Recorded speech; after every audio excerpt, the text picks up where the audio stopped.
நீங்க வந்து பிஜேபியோட கூட்டணியே சேர மாட்டேன் கள்ளக்குறிச்சியில ரூல் அவுட் பண்ணிட்டார் எடப்பாடி பழனிசாமி அவர்கள். அந்த எஸ்டிவி மீட்டிங்ல ஏறி நின்று கூட்டணியே கிடையாது பாரதிய ஜனதா கட்சியோடு சொல்லி சொன்னீங்க. இதை முன்மொழிந்தவர் அருமைக்குரிய எனது நண்பர் ஜெயக்குமார், வழிமொழிந்தவர் அருமைக்குரிய நண்பர் சி வி சண்முகம். அதனாலதான் தோத்து போனோம். என் வாழ்நாள தோல்வியை நான் சந்திச்சதில்லை. நான் முதல் தடவை தோத்து போனேன், என் பையனும் தோத்துட்டான். இப்படிப்பட்ட ஒரு பரிதாபம் எனக்கு ஏற்பட்டது காரணம் பாரதிய ஜனதா கட்சி என்று சொன்னது அருமைக்குரிய ஜெயக்குமார், நான் அன்போடு அழைக்கின்ற புறாத்தலை நண்பர். அதுக்கு பின்னால் சொன்னது சி வி சண்முகம். எத்தனை தலைவர்கள் மாறி மாறி சொன்னீங்க, நீங்க எல்லாத்தையும் மாத்திட்டார். எவ்வளவு சாமர்த்தியமா பொய் சொல்லுமோ பொய் சொல்லி திருட்டுத்தனமாக டெல்லிக்கு சென்று எங்க போறன்றதையும் சொல்லாம அதிமுக அலுவலகம் மேல இவருக்கு அப்படியே தனிப்பட்ட ஒரு பாசம் ஏற்பட்டு போச்சான். நான் அன்னைக்கு காணொலியில திறந்தேன், இன்னைக்கு கண்ணொலியில பார்க்க வந்திருக்கேன்னு சொல்லி அங்க போய் உட்காந்து வெளியில வரீங்க. அங்க இருக்க நிருபர்கள் எல்லாம் கேட்கறாங்க, வந்திருக்கீங்க அமித்ஷாஜி சந்திக்க போறீங்களாமே, உண்மையா? ஏங்க இதே வேலையை போச்சு உங்களுக்கு, யாருக்கு சொன்னா உங்களுக்கு? இல்லைங்க அதெல்லாம் இல்லைங்க, நான் நாளைக்கு காலையில ஊருக்கு போகணும் ஃபிளைட்டுக்கு, அதுக்குள்ள உங்களுக்கு முடிஞ்சா மீட் பண்றேன், போயிட்டு வாங்க டாட்டா. இங்க கேட்டா கோவம் வருது, சண்டைக்கு போறீங்க. அங்க கேட்டா நிருபர்கிட்ட சண்டைக்கு போறீங்க. அப்புறமா எந்த நாக்க வச்சுட்டு எந்த மனப்பக்குவத்துடன் இன்றைய தினம் மாற்றி தேர்தல் நேரத்தில் தான் முடிவெடுப்போம். திருப்பி திருப்பி திருப்பி எத்தனை தடவை திருப்புறது, நான் எத்தனை தடவை திருப்பி சொல்றது?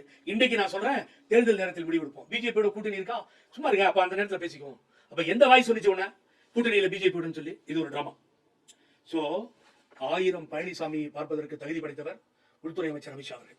1000 பழனிசாமி, ஒருத்தர் 2 பேர் இல்ல. நீ பார்த்துட்டு வெளியில வந்தீங்க, எதற்காக சென்றீர்கள் என்பதை நாடு பலவிதமாக பேசுகிறது.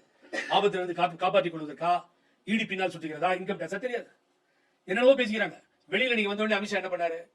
அவருக்கு தெரியும் எந்த ஆட்சி இங்க உட்கார வைக்கணும், எந்த ஆட்சியை கவிழ்க்கணும், யாரை புதுசா கொண்டு வரணும். 14 ஸ்டேட் இன்னைக்கு ரூலிங்ல இந்தியாவில் இருக்குன்னா பிரெயினி தெரியும். வெளியில நீ வந்த உடனே ட்வீட் போட்டாரு, தேசிய முன்னணியா சார், தேசிய ஜனநாயக கூட்டணி ஆட்சி அமைக்கும் போட்டாரு.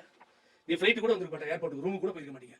ஏன்னா மாத்தி பேசுவீங்கன்னு தெரியும் அமித்ஷாவுக்கு. நீ யாரு என்னன்னு தெரியும், ஜாதகமே கையில் இருக்குல்ல. ஏற்கனவே பிரதம மந்திரி பக்கத்தில் ரொம்ப கஷ்டப்பட்டு நான் சிரமப்பட்டு அப்பாயின்மெண்ட் வாங்கி கொடுத்து கொண்டு போய் உட்கார வச்சேன், கடைசியில ஏமாத்திட்டார் சார். இது மாதிரி பச்சை துரோகியை நான் பார்க்கவே இல்லை சொன்னது அண்ணாமலை. சொன்னாரா இல்லையா? பச்சை துரோகி, இது போன்ற ஒரு மோசமான மனிதரை எனது வாழ்நாளில் நான் பார்த்ததில்லை, அரசியல் வரலாற்றில் நான் படித்ததில்லை சொன்னவர் அண்ணாமலை அவர்கள். உடனே எடப்பாடி பழனிசாமி பதில் கொடுக்கிறார். அடிமட்டம், அடியில இருக்கின்ற வார்டு, ஒன்றியம் இதெல்லாம் தெரியாமலேயே நேரடியாக பதவிக்கு வந்த ஒரே தலைவர் அண்ணாமலை அவர்கள். அவருக்கு அரசியல் அடிச்சுபடி தெரியாது. ஏறும்போது ரிப்போர்ட்டர்ஸ் வேணும், இறங்கும்போது ரிப்போர்ட்டர்ஸ் வேணும். இவர் ஒரு தலைவராகவே நாங்கள் பார்ப்பதில்லை சொன்னாரா? இதெல்லாம் நீங்க எங்க போய் சொல்ல போறீங்க தெரியாது ஜனங்க முன்னாடி. ஆக கூட்டணி அருமைக்குரிய தலைவர் அமித்ஷா வீட்டில் கன்ஃபார்ம் ஆயிடுச்சு, உறுதி செய்யப்பட்டு விட்டது. அது நாடறிந்த உண்மை. அவர் ட்வீட் போட்டதுல இருந்து அது ப்ரூவ் ஆயிடுச்சு. அதுல இருந்து பழனிசாமி தப்பிக்க முடியாது. இப்ப மாத்தி மாத்தி பேசுறாரு. இது